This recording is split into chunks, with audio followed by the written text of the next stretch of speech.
Хатуурдсан бетонд яагаад хагарал үүсдэг вэ? Бетон зурмаг нь хатуурсны дараа цууралт, ан цав үүсэх нь элбэг тохиолддог. Энэ нь зөвхөн туршлагагүй хүмүүст л тохиолдод байдаг толгойн орчин биш юм.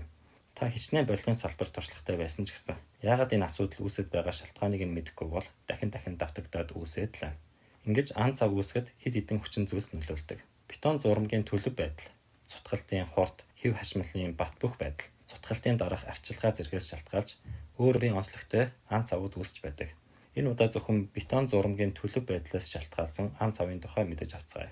Нэгт найрлаган дах усны хэмжээ ихтснээр бетон зурмаг маань маш урсамтгай болдог. Цементтэй уралд орох усны хэмжээ ихтснээс болж илүүд л ус нь ууршиж хацдаг. Ууршсан усны хэмжээгээр хэв хашмал дотор хоосон орон зай үүсэх бөгөөд энэ орон зай нь хялхсан ан цаваас эхлээд хэдэн миллиметрийн өргөндөд хагарлагч үүсгэж болдог. Энгийн жишээгээр тайлбарлавал тогтоол ус хатсны дараах хатсан шаврыг харж болно. Хоёрт хүнд даацын бетон зурмаг нь найрлагантай цементийн хэмжээг ихээр агуулдаг. Цемент нь устай уралт орохороо маш их дулааныг ялгаруулдаг. Бетон зурмаг маань хатуурах явцдаа маш их халснаар тэлэлт явагдаж тэр тэлсэн чигээрээ хатуурдаг. Харин бетонны хэм айжмаар хөрөх үед буцаад агших процесс явагддаг тул нэгэнт хатуурсан бетон нь агшихаараа ан цавыг үүсгэдэг.